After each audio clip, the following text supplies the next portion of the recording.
Hi friends, అందరికీ నమస్కారం. Welcome to my channel. ఈరోజు మన ఛానల్లో మరొక కొత్త రెసిపీ వచ్చేసి సేమియా సగ్గుబియ్యం పాయసంని ఎలా చేయాలో చూద్దామండి. ఇలా చేసిన ఈ సేమియా సగ్గుబియ్యం పాయసం అయితే చాలా రుచిగా ఉండటమే కాకుండా అస్సలు చిక్కబడకుండా ఉంటుందండి. ఎప్పుడైనా స్వీట్ తినాలని అనిపించినప్పుడు, లేకపోతే ఇంటికి ఎవరైనా గెస్ట్లు వచ్చినప్పుడు ఇలా చాలా సింపుల్గా ఈ సేమియా సగ్గుబియ్యం పాయసంని చేసి పెట్టొచ్చండి. వాళ్ళు చాలా ఇష్టంగా తింటారు. ఈ సగ్గుబియ్యం సేమియా పాయసం అయితే అమృతం అంటే ఇలాగే ఉంటుందేమో అనిపిస్తుందండి. చాలా రుచిగా ఉంటుంది.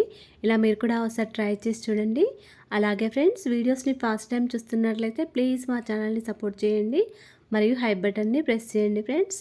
మరి ఎంతో టేస్టీగా చాలా సింపుల్గా చేసుకునే ఈ సేమియా సగ్గుబియ్యం పాయసం చేయడానికి ముందుగా ఒక చిన్న కప్పు నిండుగా సగ్గుబియ్యం తీసుకున్నానండి. ఈ సగ్గుబియ్యం వచ్చేసి చిన్న సైజు సగ్గుబియ్యం తీసుకున్నాను. మీరు కావాలనుకుంటే పెద్ద సైజు సగ్గుబియ్యం అయినా తీసుకోవచ్చండి.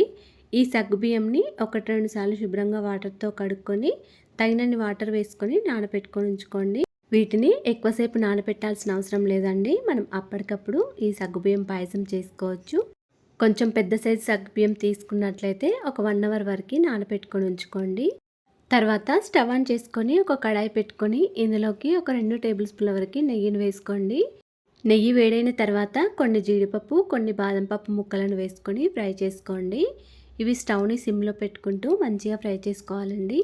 ఇవి ఇలా కొద్దిగా ఫ్రై అయిన తర్వాత దీనిలోకి కొన్ని కిస్మిస్లను కూడా వేసుకొని ఫ్రై చేసుకోవాలి. ఈ కిస్మిస్లు కూడా ఇలా మంచిగా పొంగి మంచి కలర్ వచ్చే వరకు ఉంచుకొని వీటన్నిటిని కూడా ఒక గిన్నెలోకి తీసుకొని పక్కకు పెట్టుకోండి. మీరు కావాలనుకుంటే ఇందులోకి పిస్తా పలుకులు, పుచ్చగింజలైనా వేసుకొని ఫ్రై చేసుకోవచ్చండి. ఇలా అన్నీ కూడా చక్కగా ఫ్రై అయిన తర్వాత ఒక గిన్నెలోకి తీసుకొని పక్కకు పెట్టుకోండి. తర్వాత మళ్ళీ అదే కడాయిలో అదే నెయ్యిలో మళ్ళీ ఒక కప్పు వరకు సేమ్యాను వేసుకోవాలి. ఈ సేమ్యాని కూడా స్టవ్ని సిమ్లో ఉంచుకుంటూ మంచి కలర్ వచ్చే వరకు ఫ్రై చేసుకోవాలండి. ఈ సేమ్యా ఫ్రై అయ్యేలోపు వేరొక స్టవ్ మీద వేరొక గిన్నెలో ఒక 4-5 కప్పుల వరకు నీళ్ళను వేసుకొని వేడి చేసుకోండి. ఈ వాటర్ జస్ట్ వేడైతే సరిపోతుందండి. ఇంతలో ఈ సేమియా ఫ్రై అయిపోయింది. ఇలా సేమియాను మంచి కలర్ వచ్చే వరకు ఫ్రై చేసుకోవాలండి. ఇలా ఈ కలర్ వచ్చే వరకు ఫ్రై చేసుకున్న తర్వాత దీనిలోకి మనం వేడి చేసుకున్న వాటర్ని వేసుకోవాలండి. ఇలా వేడి నీరు వేయడం వల్ల మనకి సేమియా సగ్గుబియ్యం అనేది తొందరగా ఉడికిపోతుందండి. ఇలా వాటర్ వేసిన తర్వాత దీనిలోకి సగ్గుబియ్యం కూడా వేసుకోవాలి. మనం కడుక్కొని పెట్టుకున్న ఈ సగ్గుబియ్యంని కూడా వేసి మొత్తం అంతా ఒకసారి కలుపుకోవాలండి. స్టవ్ని మీడియం ఫ్లేమ్లో ఉంచుకుంటూ ఈ సేమియా సగ్గుబియ్యంని మంచిగా ఉడికించుకోవాలి. మధ్య మధ్యలో కలుపుకుంటూ అడుగంటకుండా ఈ సేమియా సగ్గుబియ్యంని మంచిగా ఉడికించుకోవాలండి.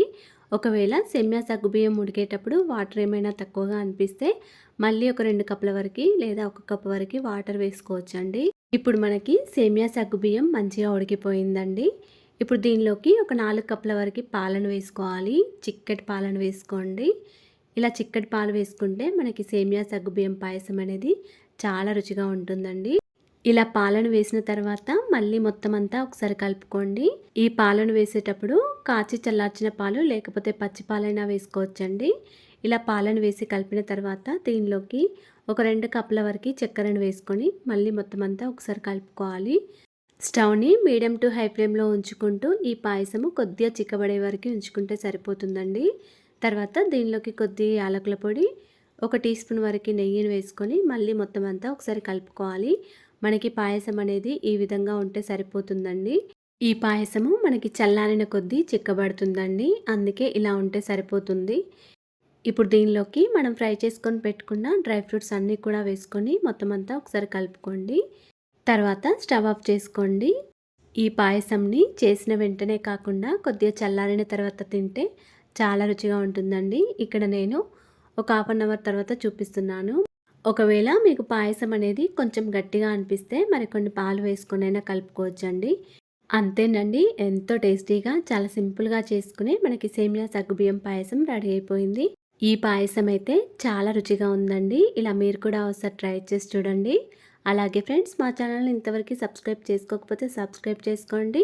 వీడియో కనుక నచ్చినట్లయితే ఒక లైక్ చేయండి అండ్ షేర్ చేయండి. ప్లీజ్ మా ఛానల్ని సపోర్ట్ చేయండి. Thanks for watching.